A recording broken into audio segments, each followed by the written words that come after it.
Esto es una escultura íbera y esta otra una obra de Picasso. Este pensador neolítico se parece mucho a este otro de Rodin. Y esta Venus tiene mucho más en común con la Afrodita de Botticelli de lo que crees. Hola, ¿qué tal? Yo soy Belén Montilla y en este vídeo te voy a hablar del primer arte creado por el ser humano, el arte prehistórico. Tú y yo entramos en escena hace nada más y nada menos que 3 millones de años, es decir, aparecen los primeros homínidos en la Tierra, hasta llegar aproximadamente el 40.000 a.C., que es cuando ya empezamos a encontrar realmente las primeras manifestaciones artísticas de la historia. Pero ¿qué tipo de arte podemos encontrar si viajamos 40.000 años atrás? Es mucho tiempo, por lo que es un arte muy primario, creado con pocos recursos y que a la vez es una fuente excepcional para conocer cómo era la vida de los hombres y las mujeres de esta prehistoria. ¿Tú crees que eran conscientes de que estaban creando arte o aún no se tenía esa concepción del artístico? Déjamelo en los comentarios. Para ponernos en situación y ubicarnos un poco cronológicamente, la prehistoria es este periodo que va desde la aparición de estos primeros homínidos en la Tierra hasta la aparición de los primeros documentos escritos que ya dan paso a la historia. Tiene dos etapas. En un primer lugar, la Edad de Piedra, que iría aproximadamente hasta el 5000 a.C. y que se divide a su vez en el Paleolítico y en el Neolítico. Y la Edad de los Metales, que irían aproximadamente desde este 5000 a.C. hasta el primer milenio a.C.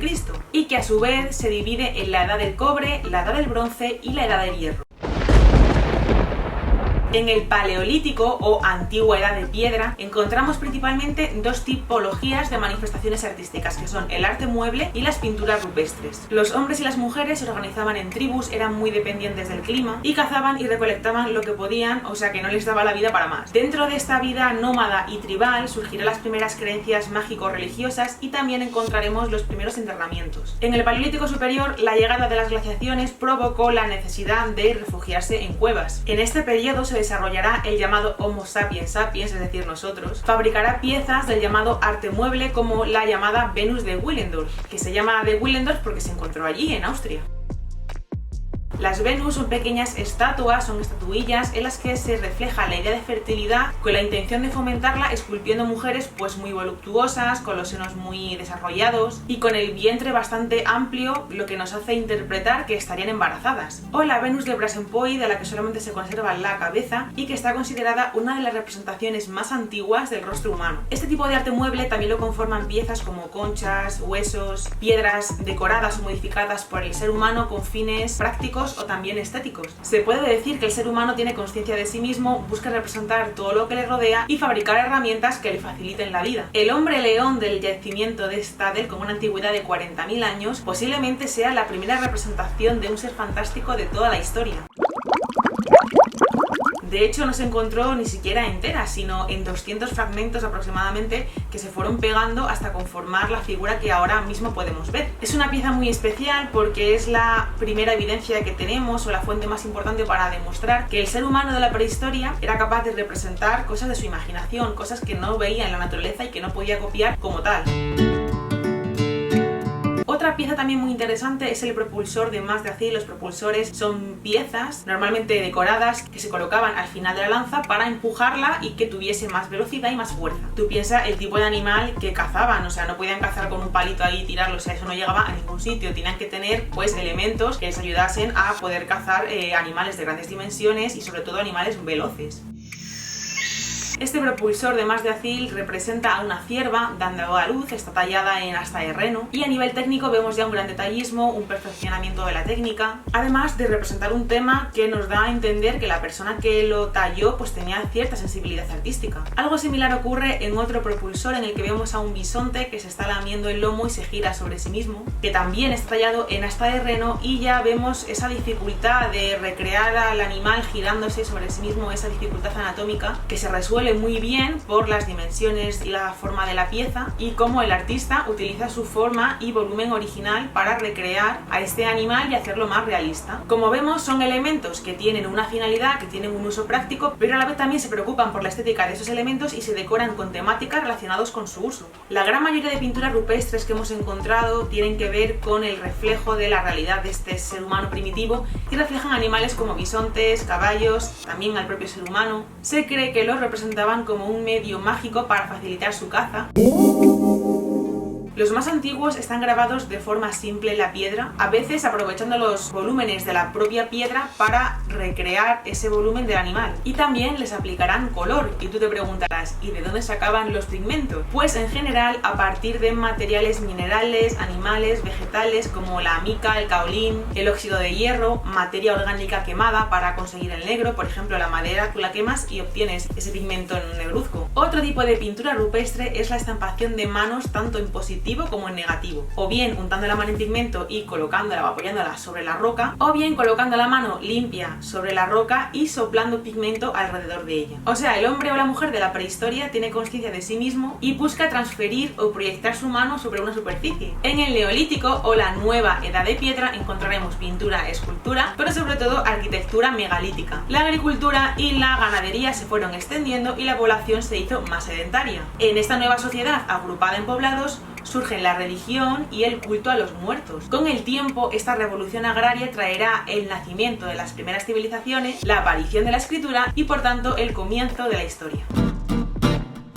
Como consecuencia del nacimiento de la religión y el culto a los muertos, se inició la llamada arquitectura megalítica, donde podemos encontrar las siguientes tipologías. Los menhires son grandes piedras puntiagudas ancladas al suelo y que se cree que servían de punto de referencia para la observación de los astros o también como culto a la fecundidad.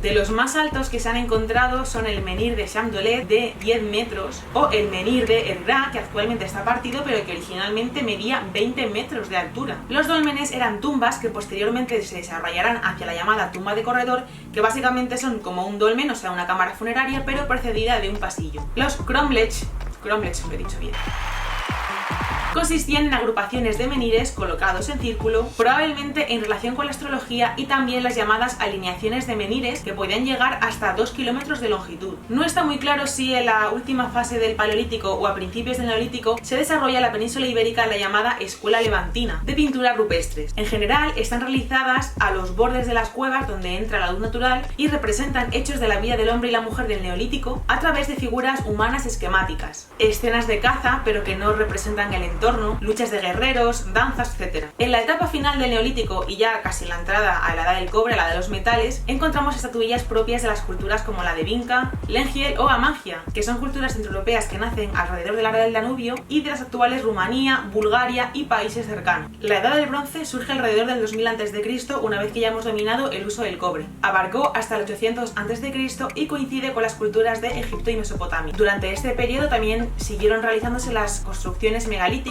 como el cromlech de Stonehenge. En España, en las Islas Baleares, en el contexto de la cultura talayótica, encontraremos 3 tipologías de arquitectura megalítica. Las taulas, que se llaman así porque taula en catalán significa mesa, eran mesas de piedra gigantes que se cree que tenían la finalidad de exposición de los difuntos. Los talayots, que eran torres de planta circular o cuadrada que posiblemente estuviesen vinculados a poblados y con función defensiva, y las navetas, que eran tumbas colectivas en forma de pirámide truncada y que nos recuerdan a las mastabas egipcias. También pertenecientes a la cultura talayótica son los toros de Cotix, que se interpretan como la representación de una divinidad y están realizadas con la técnica de la cera perdida. La técnica de la cera perdida posiblemente sepas lo que es, pero bueno, pues acaso yo te lo explico. Básicamente es realizar una figura en cera, crear un molde que posteriormente se rellena con cualquier metal, como es este caso por ejemplo el bronce, y nada, una vez que ya abrimos la carcasa de esa figura, pues tendríamos lo que es la figura en sí, habría que recortar simplemente los sobrantes y ya estaría. Parece fácil, pero no lo es. La Edad de Hierro comienza hacia el 2000 a.C. en algunas zonas y de forma general en el 800 a.C. Es coetánea a la Grecia y Roma antiguas y con esta etapa ya se da finalizada la prehistoria. Veremos principalmente arte celta, desarrollado por 2 grandes culturas que son la de Hallstatt y la de la Tene. La cultura de Hallstatt, que se llama así porque es la localidad austríaca donde se han encontrado los principales yacimientos, es esencialmente centroeuropea y se desarrolló entre el 800 y el 400 a.C. La cultura de la Tene, que es una comarca suiza, lugar de su yacimiento más importante, es fundamentalmente celta, pero con influencias de las culturas del Mediterráneo. Es una cultura en la que veremos principalmente brazaletes, fíbulas, elementos bastante decorativos, llamativos, de materiales brillantes, y se desarrolla aproximadamente desde el 400 a.C.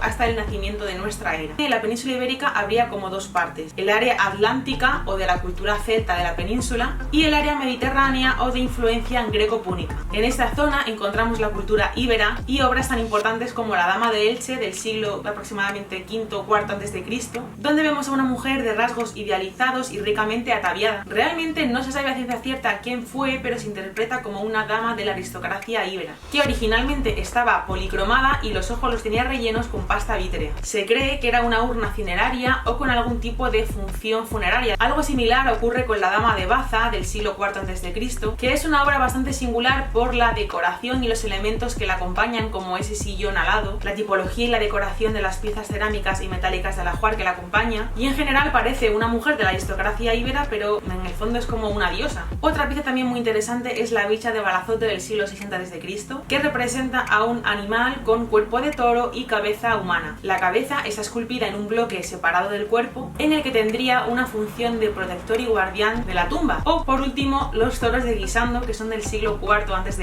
que son 4 toros realizados en granito y que se cree que tenían función protectora del ganado, pero que realmente pues tampoco tenemos todos los datos para saber a ciencia cierta cuál era su función exacta. Hasta aquí el vídeo de hoy, espero que hayas aprendido algo nuevo. Si es así, dale like, suscríbete al canal para ver más contenido relacionado, déjame en comentarios cuál de estas obras ha sido tu favorita, si conocías el arte prehistórico, si te parece aburrido o interesante. Comparte este vídeo para que pueda llegar a más personas. Te animo a que me sigas en mi día a día en Instagram. Gracias por llegar hasta aquí y nos vemos en el próximo vídeo. ¡Chao!